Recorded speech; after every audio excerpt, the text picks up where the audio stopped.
ফ্রিজে থাকা কিছু পুরনো খাবার থেকে তৈরি করে নিলাম নতুন কিছু খাবার। ফ্রিজে পড়েছিল একটু ভাত,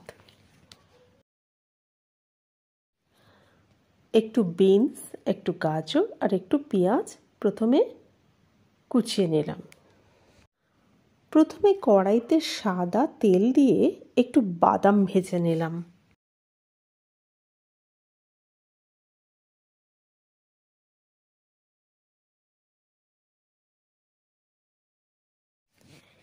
এবার গাজর, বিনস আর পেঁয়াজ কুচি তাতে তুলে দিলাম।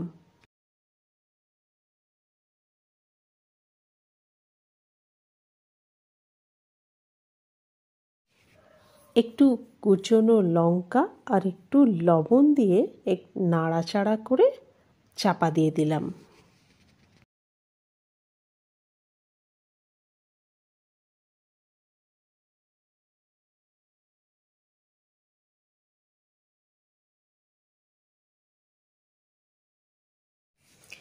কিছুক্ষণ চাপা রাখার পর খুলে একটু সুগার পাউডার আর ভাজা বাদাম তুলে দিলাম।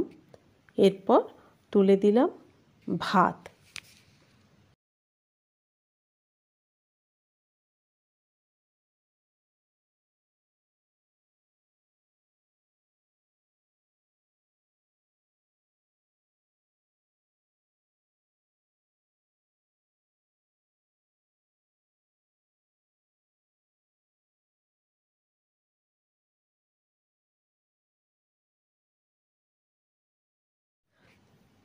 ভালোভাবে নাড়াচাড়া করে ভাতগুলো যখন ভাজা হয়ে গেল এবং সবজির সঙ্গে ভালোভাবে মিক্স হয়ে গেল, শেষে একটু ঘি দিয়ে একটু নাড়াচাড়া করে নামিয়ে নিলাম।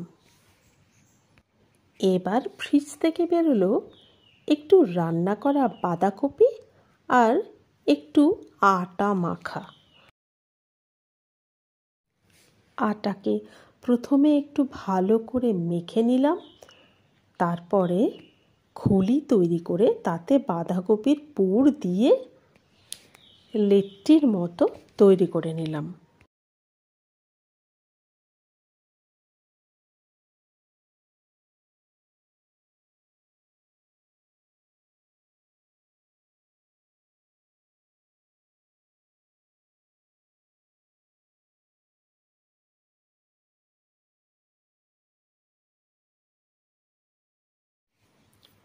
এবার তাওয়া বসিয়ে তাওয়াটা একটু গরম হলে লেট্টিগুলো তাতে প্রথমে সেঁকে নিলাম। একটু সেঁকা হয়ে গেলে লেট্টিগুলোতে ঘি মাখিয়ে এপিঠ ওপিঠ করে ভালোভাবে লাল লাল করে ভেজে নিলাম। আজকের দিনে কোনো খাবারই নষ্ট করা উচিত নয়, তাই ফ্রিজে যদি কোনো পুরনো খাবার পড়ে থাকে, আপনারা নিজেদের আইডিয়া দিয়েই সেই খাবার থেকে নতুন কিছু বানিয়ে ফেলার চেষ্টা করুন এবং সুন্দরভাবে প্লেটে করে সাজিয়ে তা পরিবেশন করুন। হয়তো আপনার আইডিয়া থেকে তৈরি খাবারই আপনার পরিবারের কাছে ভীষণ জনপ্রিয় হয়ে উঠতে পারে।